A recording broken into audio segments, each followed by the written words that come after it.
Hello, and welcome to the Chthonia Wednesday live stream. I am Breach Burke, and this is the live stream I'm doing on my off week from doing a podcast. So we're going to start as per usual from doing some Chthonia updates. And then after I've done the updates, I will get into the topic for today. Now, if anybody saw my post on Facebook or Instagram this morning, I kind of had said, it's going to be the topic today is going to be a surprise to everybody, including me, because I had a very, very early day today. I was up at 3:30 this morning to prepare for a 5 a.m. interview, which the person got the time mixed up. So it ended up being 6 a.m. And I'm thinking, well, could have slept in an extra hour, but it is what it is. It's fine. And Alex, hey, it's good to see you. I didn't do my morning live stream today because I was doing this interview. And it ended up being, and Kathleen, hello, good to see you guys.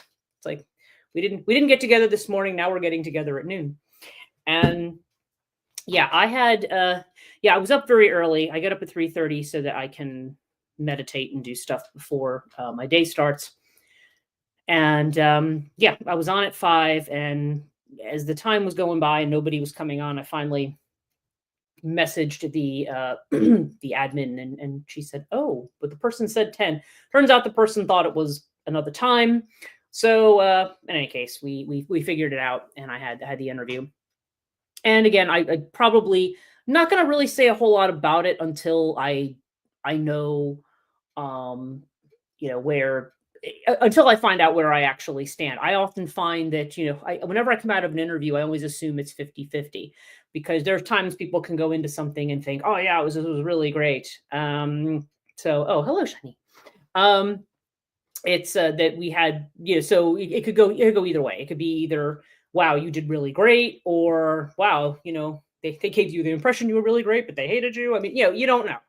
And I just find it's better not to try to, try to read somebody's thoughts about that kind of a thing. So anyway, if I have more information about that, I will share it. And of course, if things go the way I would like them to, and apologies, people are texting me right now, and it's connected to my laptop. So if I was on, I'm not doing this on my phone, because StreamYard I always do from my computer. So hopefully they will stop texting soon. Anyway, Chthonia updates pretty much right now. Next week's podcast is probably going to be on Nemesis, and I haven't actually. Hello, Stephen. The podcast is going to be on probably on that. Probably because I'm thinking a lot. There's a lot of talk right now with the James Webb's telescope of this planet X. That is, I don't know if it's planet 9, planet 10. I guess it depends on whether you still consider Pluto a planet. But there's this idea that there's this massive planet out there that's accounting for some gravitational stuff, and it's more like it's not seen because it's too far out of the range for us to be able to see it, but its influence is shown. And Alistair, hello, good to see you. So with the thought, I think with that in mind, that's when I was choosing for my list this week. I thought, okay, we'll do for next week. I will do Nemesis. Now, those of you on Patreon, I don't know that I'm going to realistically get an extra podcast in this week, although I do have some ideas for what I want to do. So it might be in a couple weeks.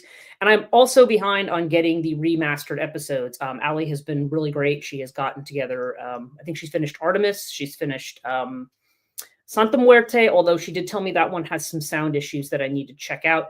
It's amazing how many of the live original MP3s, for some reason, the sound's really low, and then trying to fix it, it just takes ages to fix it. And it can be very frustrating. So I'm going to go and check all of that stuff. And then also Frau Perkta and Grilla have also been completed. These were all original podcasts I did in 2019. And so now so like I said, she has done the audio remastering, certainly with the tools that she has. And I will double check to make sure there's other, not other pieces of it that were not really part of her responsibility or part of what she was going to do. And hello, Kelsey. Good to see you. so we will see what's going to happen with those, but hopefully over the next couple of weeks, I will be releasing those 3, and then maybe I can send her some new ones to edit. I mean, I'm very grateful to her that she's there and able to do this for me, because I just don't have time. And the thing is, even with this, I mean, I have to create a video and I need to double check the audio. So I took 2 days off this week because, and I still ended up doing some work, but I took 2 days off because I was like, I just need 2 days off. I worked solidly last weekend doing in-person classes. And, and this morning there was a flurry of scheduling more classes and doing more things. And I'm like, okay, we will see where all of this ends up. And again, these are all classes over connecting with my other channel, Transition Life Coaching. So there'll be more coming out about that. So Nemesis will be the next podcast. And the reason, what that has to do with Planet X is that at one point there was a discussion that if a Planet X was discovered, that it would be called Nemesis. There was this idea that it was kind of like out of the realm of Pluto and in some kind of weird orbit. So, and then that was a name that had been proposed quite a long time ago when the idea that such a planet was, that it was postulated that it might be out there. So I thought, okay, that would be a cool thing to discuss.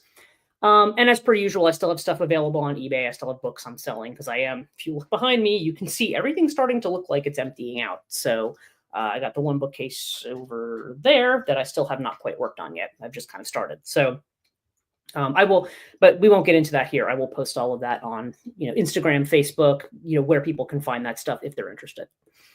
Okay, so that's it for Chthonia updates for the moment. So speaking of planetary stuff, now we are talking about the ISFM, which is going to be actually 2 weeks from Friday. Is that right? Friday? No, Saturday. 2 weeks from Saturday is when the first session starts with Kate Kingsbury. And we have some people who are signing up, but if it's something you want to sign up for, please let me know. Or just go ahead and register. But if you feel like, okay, well, they don't, sometimes people are saying, oh, I don't have all the money for that up front. Can we make payments? Can I do something? Yeah, just message me and I will figure it out with you. I mean, I'm not being a hard line about certain things. To me, as long as I have a deposit before things get started, then we can get into it. So yeah, the theme is masculine and feminine integration. And to that end, and also just thinking again about planets and stuff, if you follow the astrology, we've recently had a Mars retrograde, and Mars has gone direct as of this past Sunday. And now, actually, as of the 1st of March, I think, Venus is about to go retrograde, as is Mercury around the middle of the month. And we all know about Mercury retrograde. But if you're thinking about them in terms of the astrology, Mars is that energy of, it was retrograde in Cancer. So a lot of people were feeling last month like very frustrated, finding that there was like a lot of emotional stuff that was just coming up and random kind of things. Anytime a planet would go retrograde, it makes you go more deeply into the energy of that planet. It's like you have to stop, your progress stops, and you go back and you rethink. Okay. So a Venus retrograde means like it's not a great time to start new relationships, for example. Although sometimes, like Mercury retrograde, people from the past can come back. It can also be a time when you're just rethinking everything. Venus is about values, about what we're rethinking in terms of what it is that we actually value. But I thought what might be a good topic of discussion for today is just to talk a little about the mythology of both Venus and Mars, because it goes a long way to help understanding what these kind of influences are. There was that book a long time ago, and I'm trying to remember who wrote it. It was Men Are From Mars, Women Are From Venus, I think is how it was, unless it went the other way around. And I forget. It was one of those like popular self-help, like, pop psychology authors of the 80s, I think. I remember that book coming out. And, Men Are From Mars, Women Are From Venus. Yeah, something like that. And so the question is, where do you get that kind of a conception? Now, some of it might seem obvious to people, but it's interesting if we think about both of these planetary energies in terms of not only the Western astrology that we follow, but also the Eastern system or Vedic astrology, because there's something quite different in Vedic astrology. They're two different. They have two different names, and where we're usually associating Venus energy with the feminine, Venus is actually masculine in Hindu astrology. So it's an interesting way of conceptualizing that energy that you would associate with that particular planet and that particular mythology. One of the things that I always teach when I teach mythology is that people need to understand when we talk about gods. A lot of times people try to understand gods in terms of the way that they understand the Christian God. You know, like, well, which God are you devoted to, or which is the ultimate one? Then they're not. None of them are ultimate. They're forces. They're forces that you work with, and you will work with some at some times and others at other times, depending on what's going on in your life. So it's not a case of you're going to be necessarily worshiping all these gods all the time. Obviously, like if we're looking back at Greek mythology and Roman mythology, you don't want to piss any of them off, but because the greatest, I'm not even going to call it a sin, the greatest crime that you could have in both Greek and Roman myth, particularly, was the crime of hubris, which is a word for pride. In other words, thinking you're as good as or better than the gods. Because then they come around and they go, oh yeah, hold my beer. And then, usually what happens is not very nice. So that's really kind of the only taboo line there. That, and as I had explained in my book, there's also the idea of what is just, and also what the idea of xenia and guest friendship, the idea that you welcome the stranger. And mind you, I don't think they always did that out of purely altruistic motives. Oftentimes it was more of the fear of the other, and it was like, well, maybe if we make friends and I give you presents, then you won't do anything bad to me, like if I'm a stranger in your land. There becomes this kind of implied relationship that comes up. And to that end, certainly there were the tribal values. Xenia was a tribal value. So if somebody, like if you read a lot of Greek drama, you will see bad things happen to people who violate the rules of hospitality. If you took somebody into the house and then murdered them for their money, then something really awful was going to happen to you because you violated like a cardinal rule of guest friendship, of doing that. You also see weird examples of people fighting each other in the war, and they go, "Oh wait, my grandfather fought with your grandfather. Stayed with you. Your grandfather and my grandfather stayed together. Like they had the guest friendship. So let's not fight here. Let's exchange gifts and let's move on. It was a really, really very, very strong value, and this thing of connection. And it's something actually interesting to think about when we think about Venus and Mars energy, or if you want to talk in the Greek, Aries and Aphrodite. And if we are talking about the Vedic, we are talking about Mangala and Shukra. Okay, are these two energies? And again, the stories are quite different. So I think a lot of us know the Greek stories, which I am going to return to in a minute. But I think I wanted to start by talking a little bit about these two deities in the Vedic system, because it is quite different. So first of all, if we talk about Mars, Mars is known as Mangala.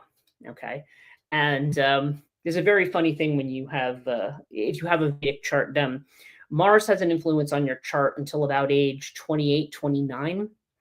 And if you have a particular dosha in your chart where Mars is prominent in, there's like 4 different houses. I want to say it's the 4th, could be the 4th, 8th, and the 12th. There's 3 houses. I know there's the Chthonia houses, but then there are these different houses. If Mars is present in one of those houses, and it's not in its own, a planetary element, and the house is not its own where it feels literally at home, then you could be afflicted by what they call Mangal dosha, or they call you Mangali. And I have this in my chart. If you tell somebody that, I'm like, oh, you're Mangali in your chart. They're like, excuse me, what did you just call me?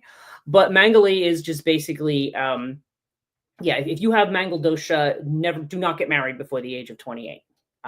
It is doomed to failure. If you have that kind of element in your chart and you had a failed relationship and you say, I don't know what happened. Well, if you had that dosha, then it probably wasn't very auspicious to begin with. But of course, the first time I was ever told I had Mangal dosha was when I was 30 or 31, and I was just getting a divorce. And Alex says, oh my God, that's me. Yeah. Well, I think if you're old, I think if you're older than 28 now, then that will then that dosha would be canceled out. But yes, I know that. Yeah, and I know we've talked, and I think I know what you're what you're referring to there. Yes, many of us have had starter marriages that were. I think I got married when I was 22, and then the astrologer, he's like, "What the heck did you do that for?" He's like, he's like, you absolutely shouldn't have gotten married before 28. And Alex says her marriage was pre 28. Yep. Yeah. And that's what I said. Any kind of thing, or even any kind of serious relationship where you think, oh, this is going to turn into something before the age of 28. Nope, it's not going to work. So, yeah. So anyway, if that's ever happened to you, and if you believe in Vedic astrology, then this could be a way that actually that actually happens. So, yeah. So Mangal, yeah, to have Mangal influence or have Mars influence. Mars is what they call tamasic. Okay, now the birth stories of Mars are interesting, or Mangala in the Vedic system. He's considered to be a son of Bhuma, who is the earth goddess, and in some versions Vishnu. Okay, very cool to learn about the Vedic here. Oh yeah, well we trying to cover all bases here for sure. So Bhuma and Vishnu is one version that they gave birth to this child, and this was after Bhuma was rescued from one of the avatars of Vishnu. I want to say, I'm trying to remember which one it was, because they were saying had the elephant tusks, and I'm trying. I think that's probably. Oh gosh, I'm trying to. Her name begins with a V. I can't remember off the top of my head. But in any case, there's an avatar of Vishnu. I'm thinking of the Shakti of that one, but who had rescued Bhuma from the depths when she was dragged down to the primordial waters, but then when he got her back to the surface, he recognized she was another aspect of his wife Lakshmi. So they mated with each other, and out of that Mangala was born. Varaha. Thank you, Alistair. It's Varaha. I couldn't. It was a V. I'm like. And I was doing Ganesha mantra before, and I keep thinking Vinayaka, and I'm like, no, that's Ganesha. So yes, thank you for confirming that. And Varahi is the matrika associated with Varaha. So yeah, that's what was coming into my head. So thank you very much. That's the right answer there. And the other version of the Mangala story comes from Shaivism, and that says that Mangala was actually born. Shiva, during his meditation, had 3 sweat drops fall from his brow. And out of that, this child who had its 4-armed red child was born. Now, Mangala, kind of like you see with the Roman Mars, is connected to prosperity. Okay, so there's definitely this sense that Mars brings abundance in your chart. But as I mentioned, Mars is also tamasic, and Mars does have that warlike. Mangala has that warlike association in the Vedic, as well as we see in Western astrology. And to be tamasic is to be it's one of what they call the 3 gunas, and it's not the best of the 3. It's kind of affliction, potentially with anger or with bile, or sometimes just with lethargy, like with the unwillingness to do anything. And what I think is interesting about Mangala energy or Mars energy is that in that system it is indifferent. One of the things about being tamasic is to be indifferent. So, and it's interesting that when we think about male energy, a lot of times when we think about the way in which, and interesting, this is more in Western society, but it's interesting how this psychology is portrayed through Mangala, is that there is, you oftentimes will have men who keep their emotions under control. But the one emotion that it is acceptable for men to display in a lot of social settings is anger.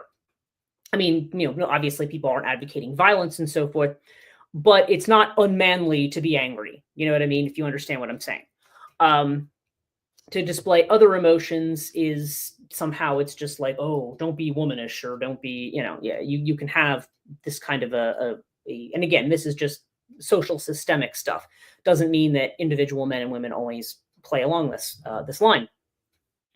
But so it's interesting because Mars is also the planet of passion, but it's kind of like passion almost just by itself. If we think about the god Ares or Ares in Greek mythology, Ares is just first of all, he's hated by his own father. Okay, he's hated by Zeus. There's a scene in the Iliad where, of course, Ares is on the field because it's war, and when anybody sees Ares coming, like they're terrified because he's just basically a killing machine. Similar to Mangala, he's indifferent. Also, a little tidbit side note, one of those did you know kind of things. There is a Babylonian deity that is related to Mars or Mangala, who is called it's something like Mikal, and that particular being is considered to be the kind of prototype for the archangel Michael. Okay, because Michael, the name Michael, actually comes out of that Mars type energy. There's Nergal. You're mentioning Nergal. Well, there is Nergal in the Babylonian, you're right, but this was another. Literally, the name began with an M. It was like Mikal or Mikal something, and I can't quite remember what it is. I know what you mean by Nergal. Nergal is the god of war. You're right. But this was another being. I have to find it, and I'll just have to like post something about it just as kind of an update, because again, these are things that kind of are floating around in my mind, and I'm like, yeah, I remember seeing this, but I'm not remembering the exact name. And so it's interesting because and Archangel Michael is what? He's associated with the southern direction and often associated with red color, and is also has a warlike kind of element to him. Like he's supposed to be the, kind of the angel that is, the people who, you always hear about the people who do the demon hunting and so forth, they call upon Archangel Michael and so forth. So he's got this kind of warlike association. And so when you have that kind of Mars energy and when you see it appear astrologically, there is an auspiciousness to it because Mars can bring drive, it can bring ambition. In spite of its tamasic nature, it seems like Mars can be the energy of doing things, or getting things started. But Mars can also be, when that energy is pent up, that's where anger and frustration comes in, and where it can be expressed as this bile, as this anger. And in fact, I have my book of Vedic deities. And how do they describe? Interesting description of Mangala. Oh, Mars had blood red eyes, is fickle-minded, liberal, bilious, given to anger, and also has a thin waist and thin physique. Clearly working out all that anxiety. Commander-in-chief of the army, logistics expert, and people with strong Mars influence may be independent. Okay, that's the Mongol. When you talk about Mongol dosha, that's kind of the connection there, because the idea is that you're more independent and more focused on your work and not so much on relationship. Okay. Only takes orders from the king. Courageous, action-oriented, competitive, and also can lead towards impatience, impulsiveness, and anger, just like I said. That's why it's tamasic. A physical or emotional outburst can be very reactive and mindless, or ignorant, because tamasic can also be associated with ignorance as well. And again, depending on its association, whether it's debilitated, whether it's exalted, it can have a positive or negative impact. So in and of itself, Mars energy it's not that it's negative. It's like anything. It's like fire. It's how you use it. Do you use it to heat your home and cook your food, or do you use fire to burn somebody's house down? Like, which is it? It's kind of this embodiment of this very fiery kind of energy. And it's interesting that it's only associated with the color red, probably because the planet we associate with Mars has this reddish kind of hue because of the iron oxide on the planet, because it looks all red.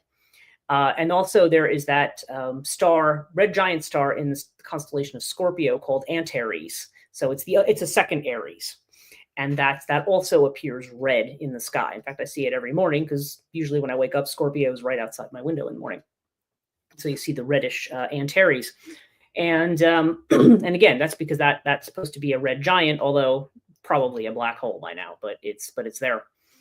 So so it's interesting. So we have this quality, and this tells us a little bit about the way in which these kind of mythological or planetary forces tell us something about the way we perceive the masculine, or why the masculine would have this kind of very active association. Now, although interestingly, as I pointed out in Hindu astrology, or actually just in Hinduism in general, whereas yin and yang tends to portray the masculine as active and the yin as passive, right? The feminine's passive, masculine is active. It's flipped in Hindu astrology because the Shakti is the active force and Shiva is the passive force. And the way that I've explained that probably a zillion times to people is that when you see the image of Mother Kali, with all of the skulls around her neck, and she's, in this big fiery landscape where she's like rampaging the earth, Shiva lies down in front of her. And when he lies down, and when she sees her husband in front of her, she stops what she's doing. In some ways, there's a similarity to the Sekhmet story in Egypt, where Sekhmet goes on a rampage, killing and destroying everything, and they have to dye beer red to make her think it's blood because she keeps drinking it, and then she gets drunk and she passes out, and then she's a little more docile after that. But nonetheless, there's the idea that Shiva, with his passive force, stops this active destruction of Kali. And there's the old saying that Shiva without Shakti is Shava, that without Shakti, Shiva is a corpse. So it's the reverse idea when you're thinking about these forces, these masculine, feminine forces that come together to create things. The masculine is considered to be active in some way, and passive, and the feminine is active. It's interesting how these things come together. But we also have to remember that Hinduism is not a dualistic system either. It's not a system where we talk about, oh, this is good and this is evil, and that's this and that's this. And because a lot of times the gods, you'll find that they do, like Shiva's the destroyer, but he's also the creator. And that says a lot too about these forces, that you can't have one without the other, that they work in tandem, that they work in pairs. Okay. So let's talk a little bit about Venus then.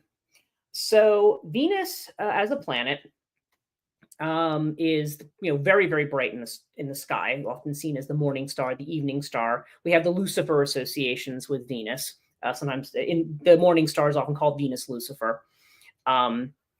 But again, for people who think of Lucifer as being connected to the devil, not really. I know people do, but I don't think that was the original biblical passage. I don't think was originally what people thought it was.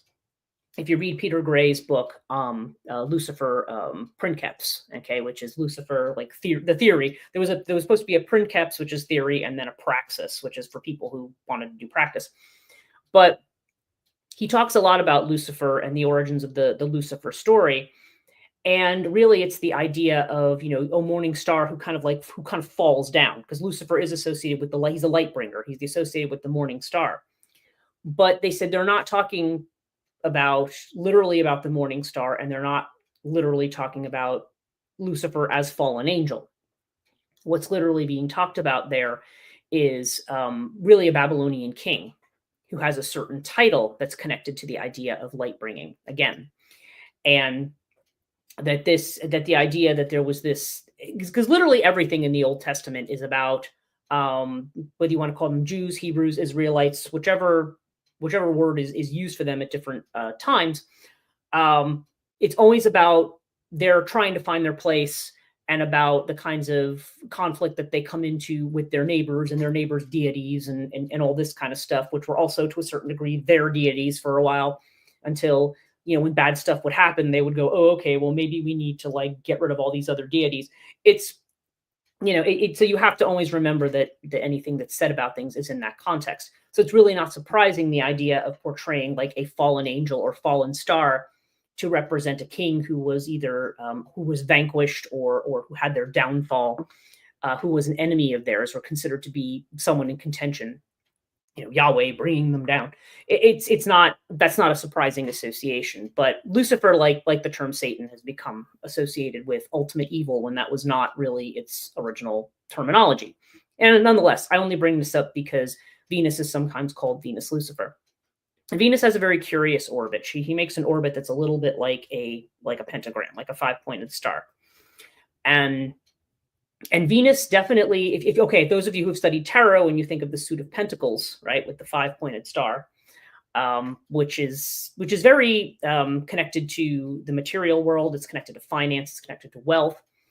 Certainly, Venus rules both Taurus and Libra, and so she tends to be associated with not only with money, physical money, the money that we get, and it's money in the second house, Taurus house, which is the money that I might make, as opposed to the money I might make, via my family, or if I was married, via my spouse. It would be more like your own earnings and how you make money and how you save money, but also what you value, and luxuries and what you value.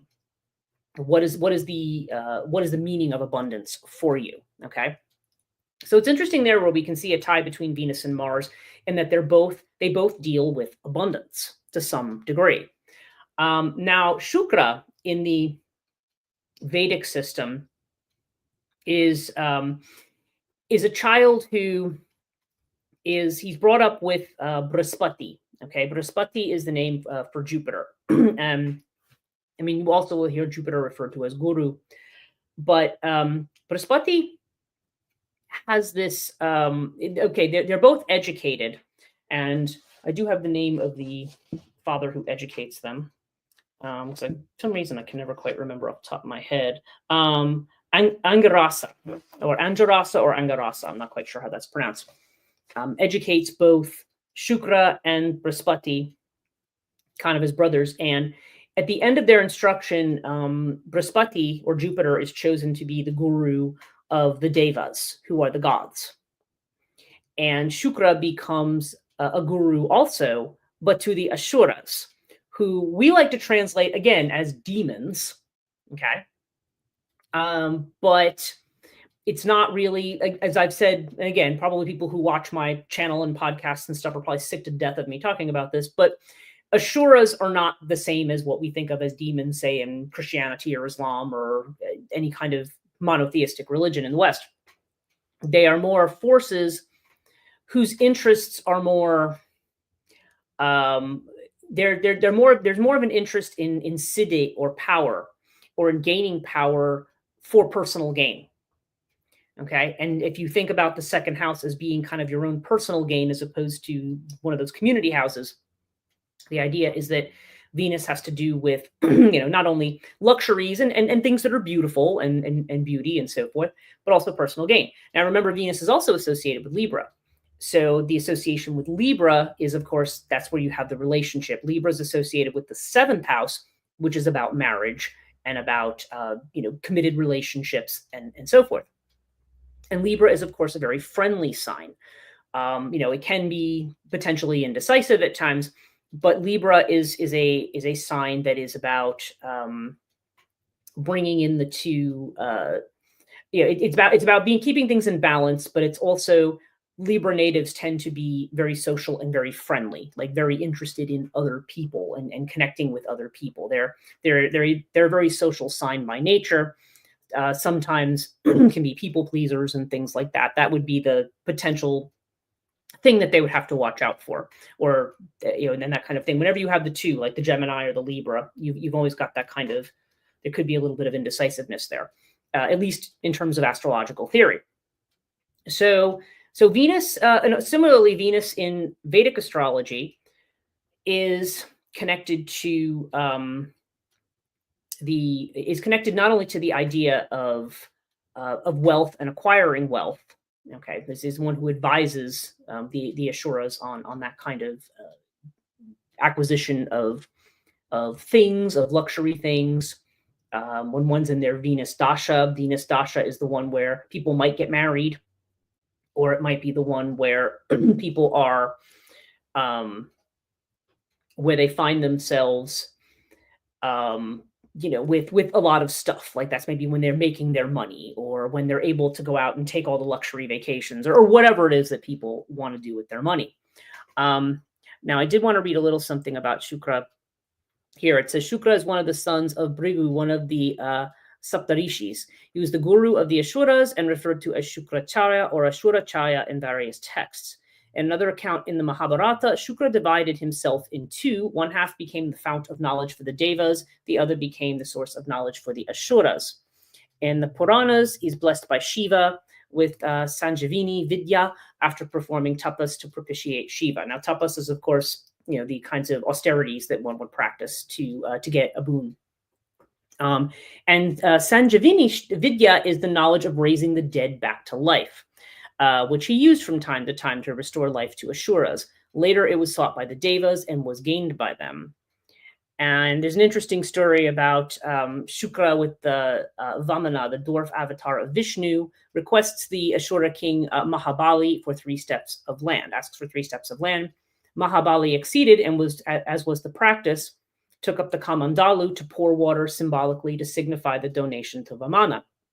When Shukra realized Vamana's true identity, tried to prevent the flow of water from the Kamandulu by blocking the spout. Vamana pierced the spout with a stick and blinded Shukra. So that's interesting. So we have the idea of Shukra as being blind, potentially. And now blindness in other contexts has to do with inner sight or having inner sight. If we're too focused on the ego and on the external world and on the social world, sometimes we give up our own identity for the sake of, what we think society expects of us, or what we, what's going to gain us social approval or reputation or power or something like that. When one turns internally, then it's more like looking at yourself and your own motivations and your own, I don't know, your gifts, your shortcomings, whatever it is that you have. And certainly in Greek mythology, anybody who is blinded becomes a prophet, is able to see the future, because now their sight is no longer outward. It's more in this other kind of inner space. So interesting that it said that, at least in one version of this story. And of course, again, Vamana is an avatar of Vishnu. So Vishnu is the preserver. So interesting to think about some of these dynamics. I've always found the psychology of the interactions between Hindu deities to be really interesting, because I feel like it's a more accurate representation of how our psychology works. It's not just like, oh, do good thing, get rewarded, and do bad thing, villain gets killed by the good guy. It's like it's not the same good evil kind of battle. Those which we would consider demonic also have the potential to practice spiritual austerities. They also have the potential to gain boons. The thing is, once they gain the boon, it's kind of like what we said with this, this energy. It's a matter of what you do with it. How are you using this energy in your life? Okay, now in terms of what guna Shukra belongs to, it is rajasic. So it has to do with passion, and that also connects Venus to Mars. Even though in the Vedic system, Shukra and Mangala, obviously they're not an item, they're not a pair, because they happen to be 2 male deities and not male deities of a homosexual persuasion. So they happen to be different. They have they're engaged with different things. Shukra does have, I believe Shukra has, does he have two wives, I think, if I'm not mistaken. It's I think it says it up here. Trying to remember if he has that. I might be thinking of Mars, actually. Yeah, it might be Mangala who I'm thinking of. Is having the wife. I'm trying to remember which one it was. I'm not finding it right now. In any case, it's not super relevant at the moment, but they're not connected in the way that Aries and Aphrodite are connected, and they're not connected in the way Venus and Mars are connected. Okay, so it's not quite the same. But their energies are compatible to some degree, but also not compatible to some degree, because Mars can be very warlike, can be very indifferent, can act impulsively. Shukra is about the acquisition of wealth. When those 2 things come together, you could be dealing with, in its most exalted form, something that can bring a lot of prosperity, that can bring harmony between opposing forces. Okay, but negatively, it can also bring, it can just bring an excessive dose of certain passions, and can kind of explode that energy, where force may be used to obtain things, looting and basically just worrying about like kind of the acquisition of wealth with kind of an indifference towards what kind of result it has. That could be a potentially negative consequence of that. Now, if we look at the Roman and Greek versions of this, so Aries and Aphrodite are not they're a couple in Greek mythology, but they're not a married couple. Okay, because technically Aphrodite is married to Hephaestus, the god of the god of the forge, who is similar to Vulcan in the Roman. And Vulcan is a god that's connected to volcanoes as well, but they're gods of the forge. They're smithcraft and making things out of metal, which was kind of magical power in those days. Certainly, as you're talking about the development of metallurgic technologies, I think it was Jake Stratton Kent who had talked about how the smith of the particular village would sometimes be hobbled in the way that Hephaestus was, because Hephaestus was lame. Supposedly because his mother thought he was ugly and threw him out of heaven. Hera's another whole subject. I do have a whole podcast on her that might be one of the ones that has to be redone. But yeah, Hera as the prim and proper queen of the gods can be really ruthless in a lot of ways. But in any case, Hephaestus is lame, and there was some theorizing that this might be because you would lame the blacksmith so they couldn't leave, so that they couldn't take their power and like share it with an enemy or with another village. Like, you work for us and you're going to stay here, kind of thing.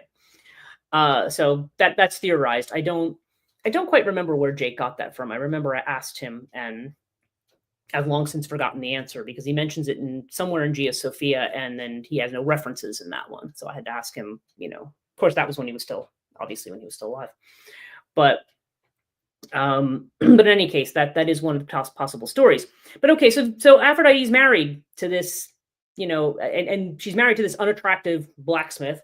And the reason that she's married to him is probably like Zeus just trying to like contain the kind of energy that she has.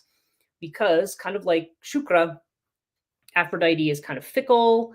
She's beautiful, she's desirable, but she's we talk about the gods being capricious. She can change her mind about something on a dime. She doesn't tend to get fixated. She is not the type of energy that is associated with fidelity. And so she has a thing for Ares, and she's probably the only one among the gods who actually likes him. All the rest of them hate him. And I think I was starting to say this and I derailed myself, which is, just so uncommon, right? But I remember that, what was it? Yeah, in the Iliad, at one point there is a battle that is going on in Troy between the gods themselves. And Ares is pitted against Athena. Okay, now Athena, or Minerva in the Roman, they are battling each other. And basically, Athena kicks the crap out of him. And it's because Ares tends to have to do with this brute force. He's just like a machine that just moves forward. Whereas Athena is a strategist. She's a war goddess too, but she's more about strategy. That's why she always liked Odysseus so much, because he was like into guerrilla warfare and tricking people and making them think, playing both sides. So she likes that because it's like using that kind of strategy and thinking and trickery, bringing the intellect into it to make battle decisions rather than just like running in with your sword and attacking people.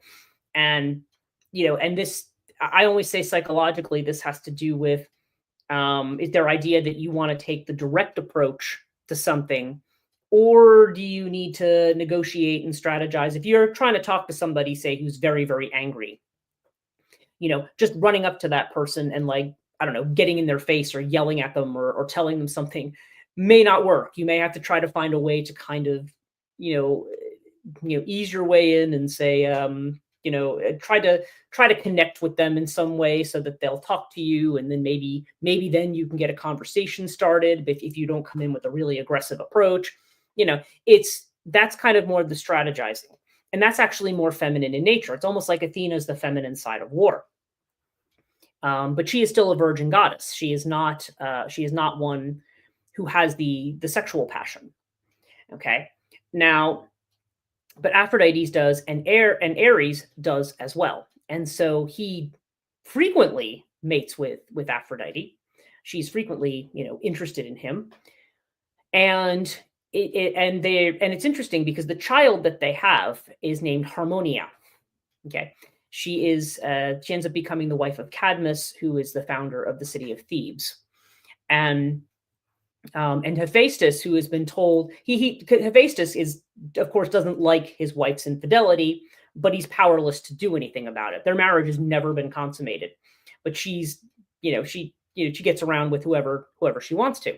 And by the way, before she was married, she was viewed as a virgin goddess, in spite of the fact that she does all this stuff, because the idea of being a virgin or a Parthenos had to do with the fact that whether or not your status as a married woman or not whether or not you were having sex. It was a matter of whether or not you were married. Now we associate virginity with somebody who's never had sex.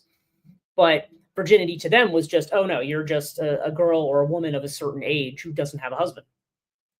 So she was married, but she still kind of functioned very much like Parthenos in that way, which is, it's kind of interesting, when we think about our associations with it.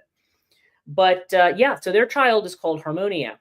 And but Hephaestus, in his rage and his, let's just call his passive aggressive resentment, okay? Because he can't, Zeus is telling him, look, cool your jets, you're making yourself look dumb because he creates this like invisible net, and when the two of them go to bed together, it's like he traps them so that everybody can see their infidelity.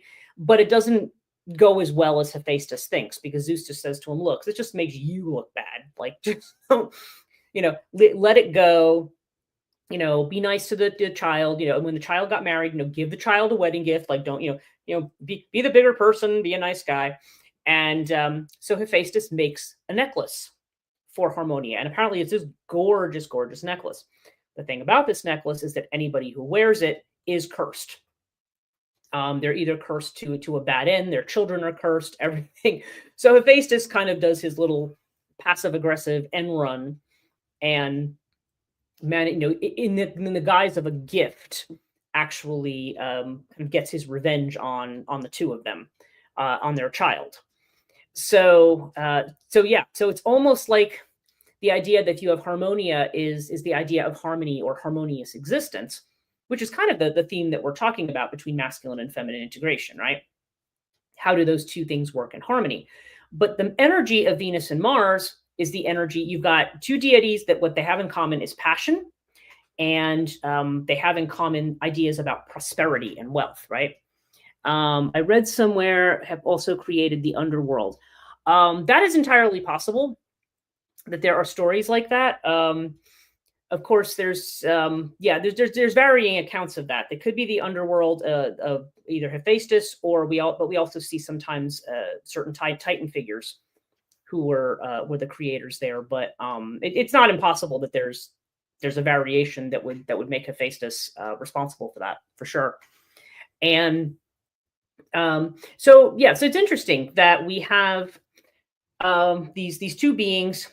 And you would think, okay, I think in the way that we tend to conceptualize love and romance in this culture is we tend to look at Venus and Mars as kind of the ultimate love ideal, right? The idea that you have the woman who's very beautiful and very passionate and abundant and having all of this stuff, which again, even with Shukra is being a Rajasic kind of what they call a graha, one of the Navagrahas, the deities of the planets are called grahas. If he's got this kind of Rajasic, which is passionate nature, it is because being connected to Libra, he's connected to connection and procreation. So even though Venus in Vedic astrology is male, there's still this association. Venus is still at home in the fourth house, which we tend to think of as the house of the mother, but Shukra is male. So it's very, very interesting in the way that that comes out, and the way that we see this as a feminine deity who is very fickle in nature in Western thinking about planetary deities that tend to be associated with these planetary influences. But Venus and Mars together, if we tend to look at it in that way, I think there's something somewhat instructive about it. Because on the one hand, you have this idea, okay, we have this Mars energy that can potentially be ignorant, that can potentially be indifferent, that is definitely action-oriented, war-oriented, and also but again, there's this passion that's there, but there's also the potential for this indifference. It's not kind of an active force in that way. It's one that acts on impulse.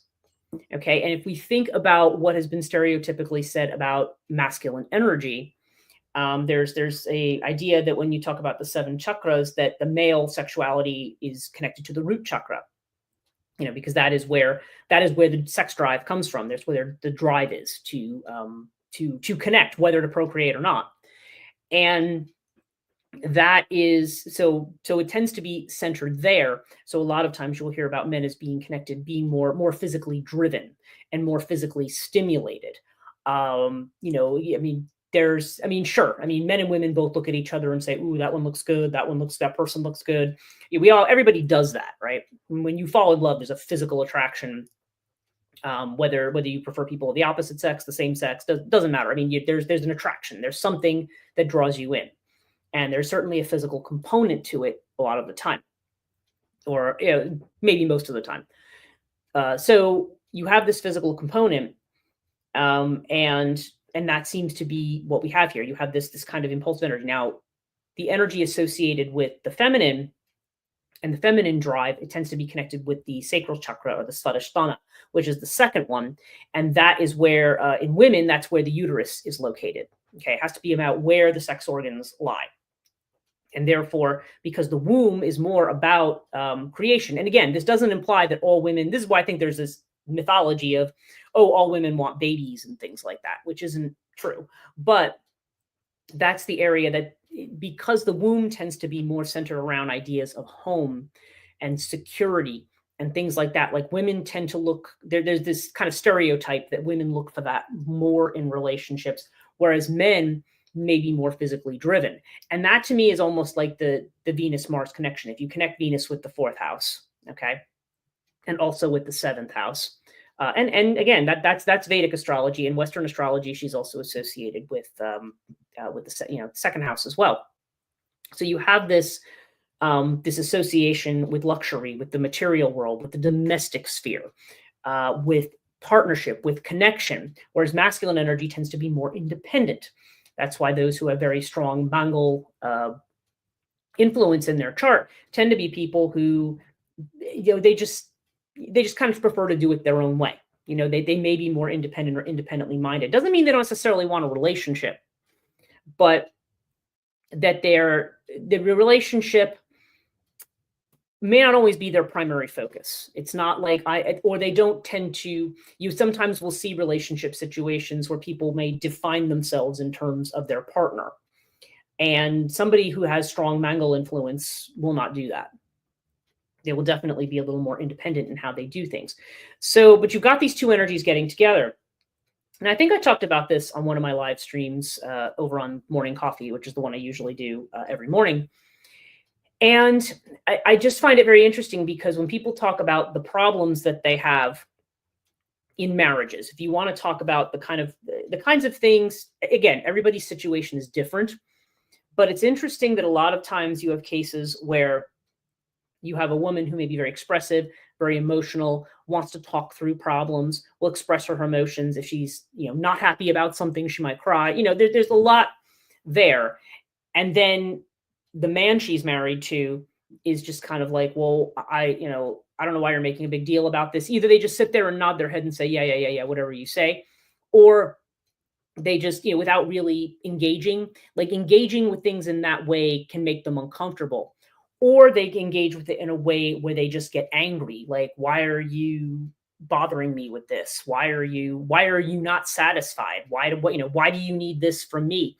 It's interesting how we hear a lot of stories, or even if you read a lot of fiction or watch movies or things, you always will see this kind of dynamic that exists there.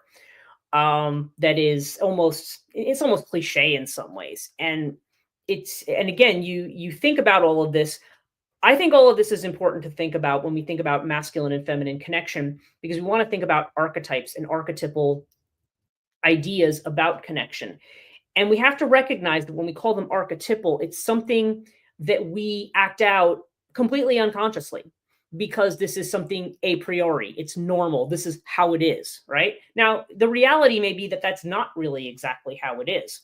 But I think the reason there's a lot of failed marriages, and the reason that people can't get on is because they don't, they may be acting in that sort of unconscious Venus, Mars, Aries, Aphrodite kind of script, or the focus of the relationship may be more about material stuff, like, oh, let's get married, how much stuff can we have? Or it's not the relationship. If you believe Jung, the ideal relationship is one where the two people are a mirror for each other, but a mirror in a sense that you're not only able to see yourself in the other person, but that you're able to learn from each other, right? That you are whatever you're not as strong in. So, okay, if we want to say that maybe men are less strong in expressing emotions and women are supposed to be stronger in that area, but maybe weaker in some other areas. Maybe some women are too emotional. I don't know. I'm just kind of generalizing here. But let's just, for argument's sake, say that that's the case, or that you have one partner, even in a gay relationship, where one person is, tends to be a little more, maybe a little more emotional. Maybe the other person's a little more practical. The idea is that when you come together, that you're able to bring out the best qualities in each other. So if a person is not typically very grounded, their partner may help be a grounding influence on them. If a person is not usually very emotional, that side of them might come out when they're in a relationship. Sometimes people have said, like, when they have children and so forth, sometimes that will come out in the other partner. So the idea is that it's like a syzygy. It's a development. When you come together as these kinds of almost opposite types of forces, which are not entirely opposite, as we've seen, it's about the possibilities for people becoming more complete just in and of themselves by making use of that energy with each other, but again, it's in a environment of respect and trust, where the two respect each other, and even where you're different, even where you disagree, even where you don't really see things, it's just kind of like, okay, well, we are going to be different. People are going to respond in different ways, but it's not a control game. Okay. And the problem is when we construct everything in terms of the fickle goddess of love and the god of war as coming together, then it becomes like a battle of conquest. And that's the way I think a lot of us tend to see relationship. It's a conquest. You're going to, the woman who's going to catch the man, or once a man has, married a woman, then it's just kind of like, oh, okay, she's here now, and now she's the wife, and I've done the thing, and now I can, project my energy elsewhere or whatever. And so sometimes the relationship just becomes something taken for granted. These kind of things happen because of these unconscious dynamics. And I think it was Robert Johnson, who is a Jungian analyst, who said, it's this kind of a thing that causes more pain and more suffering in anybody than anything else that he knows. And so I don't know. We have to think about those two as kind of the elements, because they're probably the sexiest elements, okay, which is why the sexiest and most dramatic elements. But if we think about, too, what it means to fall in love, like if you were, I don't know, a teenager and falling in love for the first time, it does interest me how many of my students tell me that they've said they've never fallen in love. And I'm like, well, that's really interesting. But it's fascinating. Yeah, it's interesting when you think about it, isn't it? And if you have when you fall in love for the first time, I mean, that's Jung calls the soul projection, right? You see that person and you're just like, wow. And, and it doesn't matter who that person is or what they are. It's just like you're fixated. You can't, like Jung says, you're caught. You can't get out of it until the projection's withdrawn, and you don't have any control over that. But that's not where real love is. Real love is something that is built when you get to know each other. It's not just when that you love the person when they're beautiful. I hear these stories about like, oh, she gained a couple of pounds. Now I think she's fat and ugly and I don't like her. You hear about relationships like this. It's not all about that. So I don't know. It kind of gives you pause of kind of using those two as being the factors that are the determinants for what male and female romantic energy or love energy should be. There might be a need to think about and reconsider that, or at least try to understand what the limitations are of couching it in that way. Typically, these are the archetypes that bring us together. But then it's like when you say, look, I don't care, what you look like or what kind of state you're in or what happens to you. I still, you're a person that I still care about and I still love, even though, maybe that person, if people get older, they're not as sexy as they get older. I mean, things change. And the relationship, you should still be in, loving and supportive, even if you're not like in love and over the moon, in spite of that. That's my signal to end. So, don't know what that was about. Thank you guys so much for joining me. I will be back next Wednesday with another live stream. I hope you have a great rest of your Wednesday, and I'll see you next time. Take care.